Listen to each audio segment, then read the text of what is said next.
we always talk about being in the industry, but we have yet to talk about what do we do for our administration part of the art. For me at least, not so fun part of being an artist. What does that look like for you? To be honest, I don't do as much as I did when I was actively pursuing acting, even though I am. So if you need to cast me.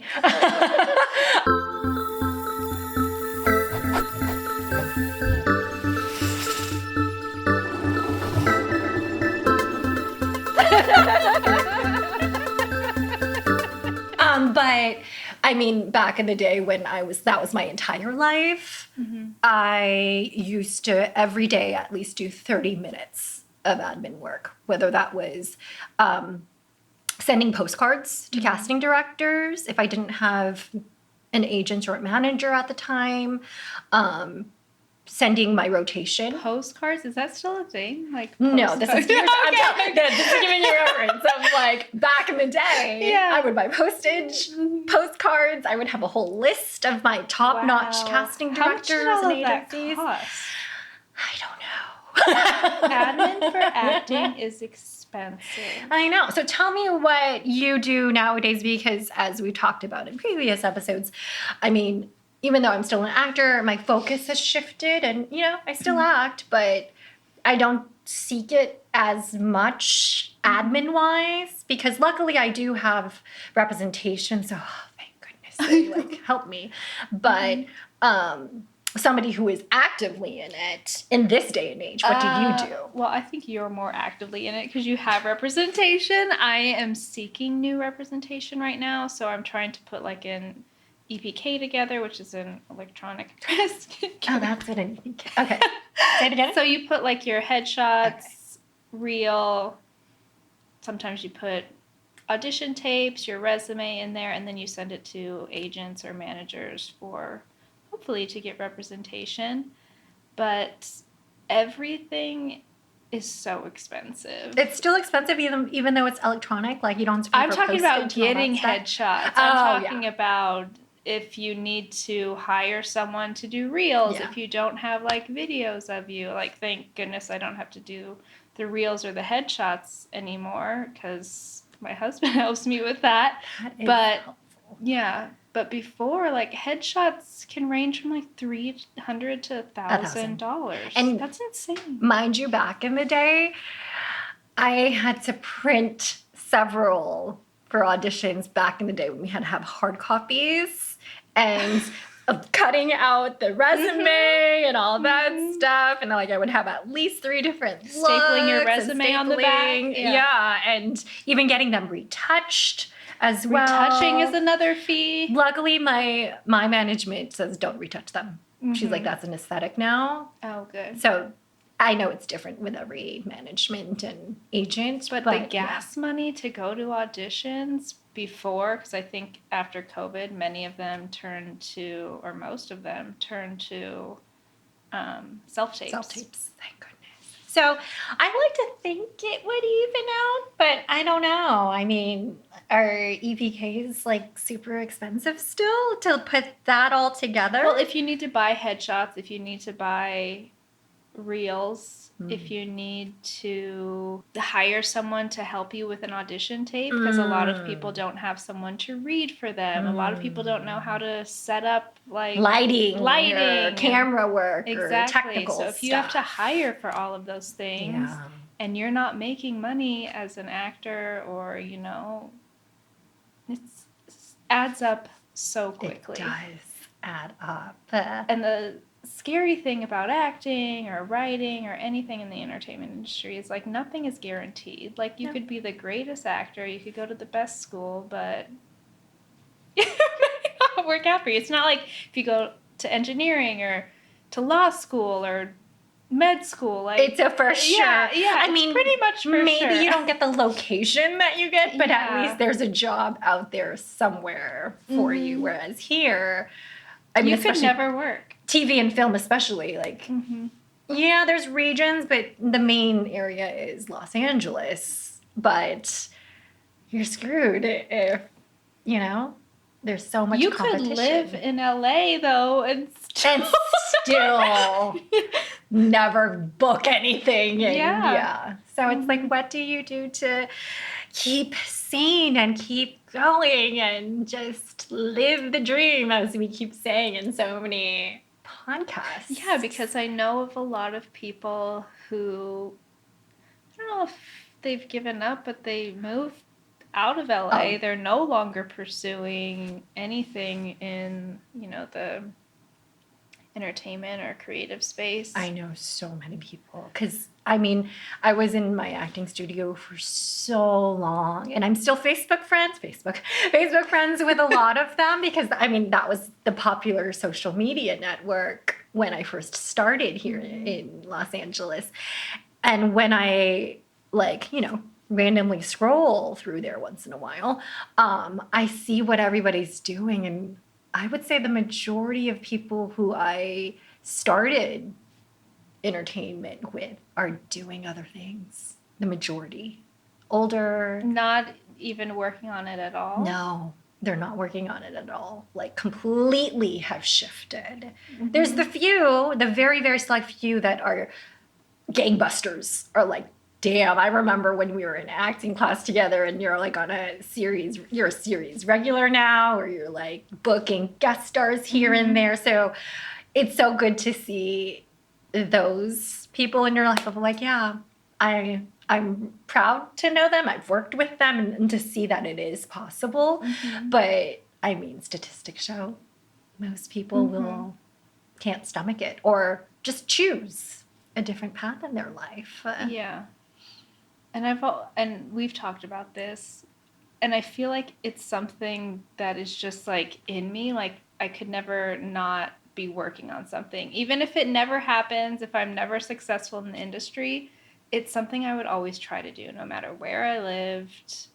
I would always be writing, always trying to create something.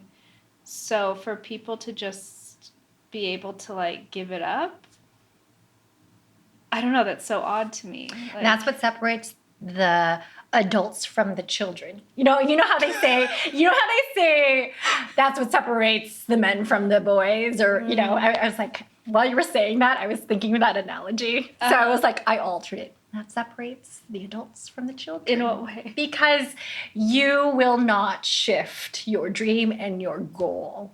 Like, you have the stomach for it. You have a stomach for the industry. Because I remember it's not even the industry, because, oh God, even just thinking about all the things, the terrible things that happen in the industry, Weinstein, like all of this like predatory behavior, and like this is the industry we want to get into. But that being said, every industry has terrible, terrible things happening in it. So it's I don't know if it's that I can stomach the industry, but it's not even the industry that I love. It's just creating That's what I love. what I meant. Yeah. The creation of it and knowing that you don't know when you're going to succeed and get the call. If or you'll ever even succeed. if you get exactly the if of this not knowing, but belief that I will. Hope. Do you believe that you will? I hope. Do I believe? There's the question. Yeah. Do we Stacie. believe that? I do. You do? I mean, well, I'm doing it right now. I think that's why I'm happy, because I've shifted my perspective of like, no, every day I'm doing what I love. And I love that. I'm not happy. I don't like having to have this like other job that I have to do. Like, I tell Tyson, I tell everyone I know that's creative, all of our friends, when is the day going to come where we don't have to have these other jobs that we don't love, that we're not passionate about, but we need to survive? And when is that day going to happen where is there a job that exists that you can do right now that is creative? Maybe it's not like the writing that pays enough. That pays enough. Well, yeah, if I got hired as a writer and actor. But that isn't that. You know, like that while you're still that? pursuing. No. See, that's the tricky thing of like, because like you have teaching and you love that, and that's a part of that. Like, that doesn't pay not it though. Me. I'm just very blessed. But you love it. Yeah. I love it. And I think there's nothing else that I would love as much as this. And that's the problem. No. See, that's I think that's where, for me, like we talked in previous podcasts, that it took time for me to figure that out while I was acting, of like, what else can I do that maybe it's not just acting, but it's still part of my life where I can still sustain and make money. Sure. And so that's why even with the newly intimacy choreography and coordinating, and I love that you're doing that. So I'm that, and even like right now in grad school, taking coaching actors as a course as well. Like I had one of my first simulated coachings with our colleagues, because we just practice on each other and present. I mean, I was like, I don't know how to do this. Every time during class, I'm so candid. I'm just like, I don't know. I don't have the tools. We had to list our assets and our, our downfalls. And most of my downfalls was like, I don't know what I'm doing. And I don't know how to do this. I've never done it before. Yeah. But the teacher or instructor is like, every single one of you, you're not green. You're not new to this. And we all have different levels of experience in the industry, and you will find what you have. And of course, you don't have all the tools yet, but you will develop that. So being thrown into the deep end of just figuring it out, I was like, oh, this is fun. Yeah. I love this. And you'd still be on set. You'd still be working with all the creatives. I love working with actors. It's just great. But even the director and the crew, it's just such a good energy on set. When it's a good set. When it's a good set. Have you ever been on a bad set? Oh my gosh, yes. What does that look like? Like both theater. How did that make you feel? Oh gosh, how much do I disclose? That's always the question. Well, let's start with names. No names with theater. I mean, going back to both intimacy choreography and the business, and you even mentioned Harvey Weinstein, and protecting your boundaries, and how do you work in a way where you still have your integrity and all of that, and you feel safe. Bad juju on set sometimes, when it may not necessarily be production or other actors' fault, but this is pre-Weinstein, when that was out in the open of we just did not have the tools of how to communicate with each other, and what's appropriate to say to each other, what's appropriate for a director to say and step in. Where do I step in? Or, I mean, I've heard some stuff. Did you ever feel unsafe? Maybe not unsafe, but I felt uncomfortable. Especially doing nude scenes or simulated sex or anything like that. And mind you, I don't do that on the rag. I don't do porn. But especially for theater, especially for theater, I am a very trained professional actress. But I mean, I pick and choose my projects where I've only done that once. And I thought I would feel safe in that space. But again, I don't blame the people who I worked with, but we just weren't trained. We didn't know that there could be a protocol in place. Yeah, because intimacy coordination is not, it's a new thing. It hasn't been around since the beginning of movies, which is insane, right? Because I've seen some sex scenes and I'm like, is that simulated? Yeah. That looks so real. Especially for HBO, they're one of the few networks that it's mandatory for them. That's a done deal. Every single show on there. On anything there should be an intimacy coordinator. It should. They really should. And I'm so glad at the college where I teach, our chair is there really should be on all these productions. I was like, absolutely. I love, especially for younger actors and getting them already practicing that culture. So bringing that back to admin, have you thought about this because you said you're seeking representation. I remember all of that. If rep ever asked you, what would you do when they asked you about that question about nudity, simulated sex, kissing scenes, etc.? Because you're married. Yeah. I mean, but it's acting. I mean, I haven't had any of those scenes, so I wouldn't really know. But like I write sex scenes in my script, so it also depends on how safe I feel, how comfortable I feel, and I don't know how, like, I've never had that conversation with the manager. Like, when you have that conversation, have you had it? And is it like yes or no, like clear cut, or can you be like, well, it depends, like, what is, like, and I've also seen films, because there's like that thing that people are talking about, I think on social media as well, where people are like, we don't need sex scenes. They don't add to a film. They don't, like, they should just be abolished, basically. Which I don't agree with, because depending on the story, depending on the characters, like, it can show, a lot about a relationship. And I remember, I think it was Marion Cotillard was talking about how, as an actress, like, she would think about what it would be like as her character to have sex. So not like you're not having sex as yourself. Like, how would my character be having sex with this person? And so it's just, I think it's super important depending on how it plays into the story and the character's relationship. I think it's a case-by-case basis. Absolutely. Yeah. And I've seen movies where it's gratuitous. I know. Like, there are cases what where is the point of this? Yeah, and I think those are the moments of where it's gratuitous. I was like, yeah, what is the point? Like, it doesn't need this part of the storytelling to further the story along. But there are, like you say, there are cases like, no, this is tastefully done, and it's showing so much about the character. Yeah, and is it implied nudity or nudity? Like, I don't know. Like, do I want, like, my body out there for my family to see? Like, I don't know if I'm comfortable with that. See, I've done it for theater. I don't do it for theater because it's not out there for, like, the rest of time. What if someone, like, are people not allowed to have, like, no. phones? Yeah, because in most theaters, you're not allowed to record unless it's, like, signed.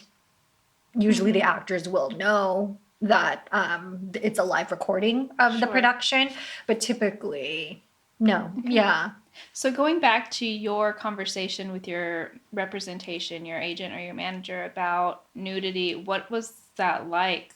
Is it black and white? Like, if I say yes, like, I have to do any nude scene? Surprisingly, I've only had one agent. I think he eventually turned into my manager also. No, agent, manager, I can't remember. It's so long ago. That asked that question. I think there have also been questionnaires. I think majority have only just given questionnaires. Yeah. Can my answer be like case by case basis? It should be. Honestly, in this culture, especially as an intimacy choreographer, now I'm learning of what's appropriate and creating a culture of consent. It should be what you just said, a case by case basis, and it can change. Absolutely. It should be able to change. Like, it shouldn't be like, well, you said yes, so you have to do it. It really should be, you know what? It depends on how you feel and you call the shots. Sure, if you sign a contract, that's for a network or, a show, the agent has to, negotiate and check in with the actor. That's a different story, So it sounds like case by case basis, there's like a contract. So like, yeah, but ultimately, I've seen auditions though for like non-union where it's like, oh my nudity required. I'm like, audition? No. Like, the role would require it, but still, like, I'm not gonna trust like either like student filmmakers or people like who don't know what they're doing. Like, because I've seen Tyson audition for this filmmaker in the Bay who he had the guy was so mean. was like asking all the men to take their shirts off. And Tyson was like, I'm not going to do that. That's like I'm not comfortable with that. Oh, and he was wow. like, I can tell that you're just not like the type of actor who would be good to work with, like blah, blah, blah, because you're not doing what I'm asking you to do, blah, blah, blah. And Tyson's like, whatever, like, I'm not going to do that. I was so pissed. So I looked this man up and I watched like his previous work. Girl, when I talk about gratuitous sex scenes, he had sex scenes in the trailers for his short films. Ew, it was disgusting. No. And I'm talking about like rabbit, like gosh, absolutely disgusting. And this man was so pompous. Like, that's the other thing, is working with or meeting people in the industry who are so pompous and just think that like their work is just and it's not. Like, there's no humility, which is so gross. Or self-awareness. Self-awareness. We have talked about this. Self-awareness. There's no self-awareness. And it's just so gross. That's the only way. There's a lot of skeezy people out there. And but when I said gratuitous sex scene, like, that image of that man's work came into my head. And this is a man who obviously doesn't do work. Like, his work is absolute shit. But he's still getting actors to work for him. And I'm just like, and it's just, it's so hard because, you know, there's not a lot of opportunity and you want these roles. And for people who don't know better, who are possibly newer, or who just don't, you know how to say no, or I'm not comfortable with this, or maybe they're comfortable, who knows, but it's just gross. Ugh. Ew. If I find it, I'll show it to you. No. It'll make me lose hope in the world. Yeah. Especially my heart of like the work that I do now, of like creating a culture. They for sure didn't have an intimacy coordinator. And I just kept thinking about like the woman in it, and she may have been very comfortable. I don't know what the set was like, but I just, watching it looks so bad. And I just felt, so bad for her. I don't even know who she is.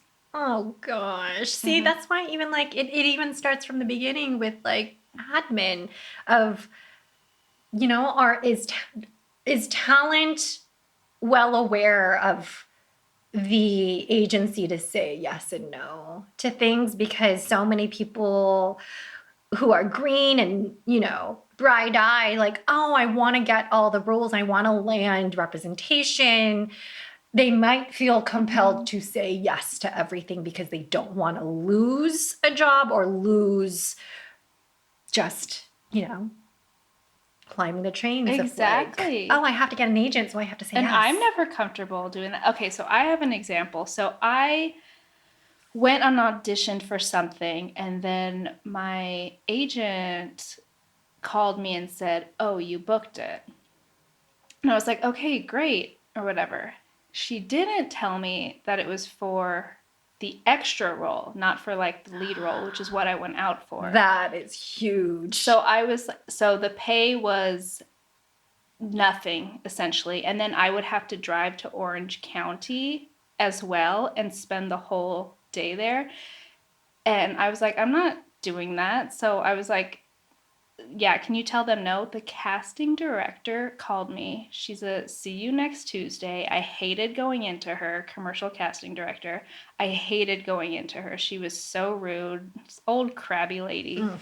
And she called me and she was like, you have been booked for this role, so you're going to go in there and you're going to smile and you're going to have fun and you're going to, Oh my gosh. I was like, yeah, sorry, I can't do that. Oh, and I didn't show up. And I was like, I don't, if that looks bad on my manager or agent. And I was like, and I was calling my agent, and my manager was also dealing with it. And she was very sweet, very lovely, that's good. trying to take care of it. But she was also like, this woman is not like very nice, like this casting director. And my agent wasn't answering. I broke it off with her like immediately after that.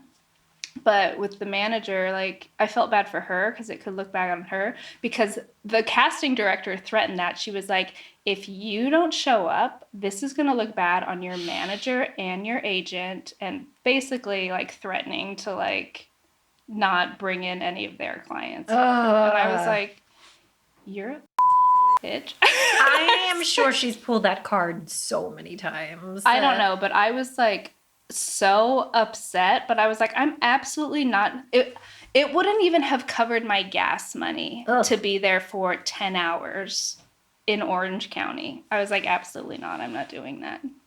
Good for you. It was like $50 a day, I think. Oh my gosh. Yeah. I was That's like, not going to cover it. absolutely not. No. Yeah. Oh, so then, wow. like, dealing with that or people like that, and I get it. You have like a business to run, but find someone else. There's somebody who lives there, you know, Yeah, that is exactly. willing to do that. Mhm. But, Yeah. you know your boundaries. You're like, no, I don't have to do that. Yeah. No. Mm-mm. So I told my manager, because I broke things off with that agent, I told my manager, I was like, I never want to go into that commercial casting agent's office again. And she probably wouldn't see me either, but I never want to see that woman's face. She's horrible. There are some horrific stories out there. So I went on an audition, and this wasn't towards me, but there's this guy, commercial cast. I don't know what it is about commercial casting directors, but another commercial casting director, and he's the assistant because a woman owns it, but he's always like, I refer to as like, he's like a nice, like they're nice, but they just have that energy. Like he's a okay, essentially. but still nice. Because he has to be, I think, you know? And so I went into an audition, and there were a bunch of women in there, and this girl had to bring her baby in. And I think, like, it was for, like, a young mom, too. So, I mean, it was fine. Like, she had her baby in the audition, and it was, like, us. And he, like, kind of tore into her for, like, a minute or two. Bringing a baby? He was like, yeah, he was like, would you, he asked her, he was like, if you were a lawyer, would you bring your baby to the job interview? Yes. And all of us were just kind of like... He said that in front of the other talent? He said that in front of all of us. Oh my god. He was like, you wouldn't, right? I mean, it's fine. So unprofessional. Such an asshole. Mind you, the woman who owned the commercial casting was playing with all the babies out there, because multiple women had their babies out there, but I think like their partners were either there to like help them watch the baby, but this woman had to bring her baby in. Like, who cares?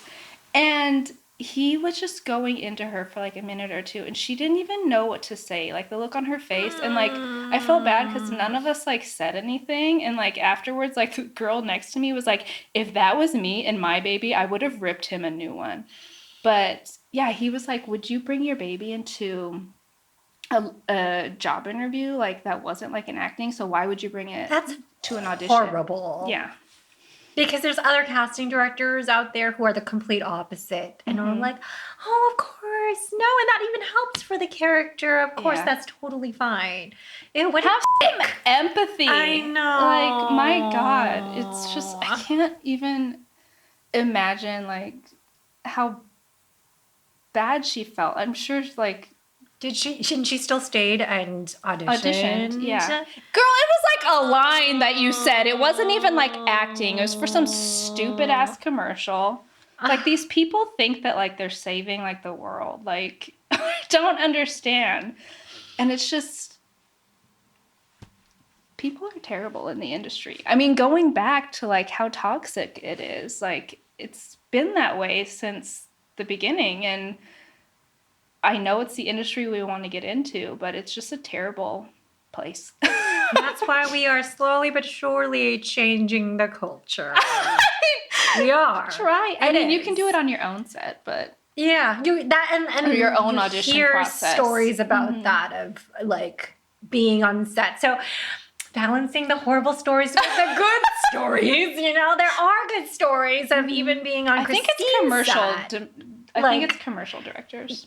Maybe it is. I mean, commercial casting directors. But there are like even like, you know, we've both worked with like it's artists like that, professionals like that, who just create this overall safe space, and you know, everybody's on the same page. They're checking in on each other, and even in that just freeing environment, it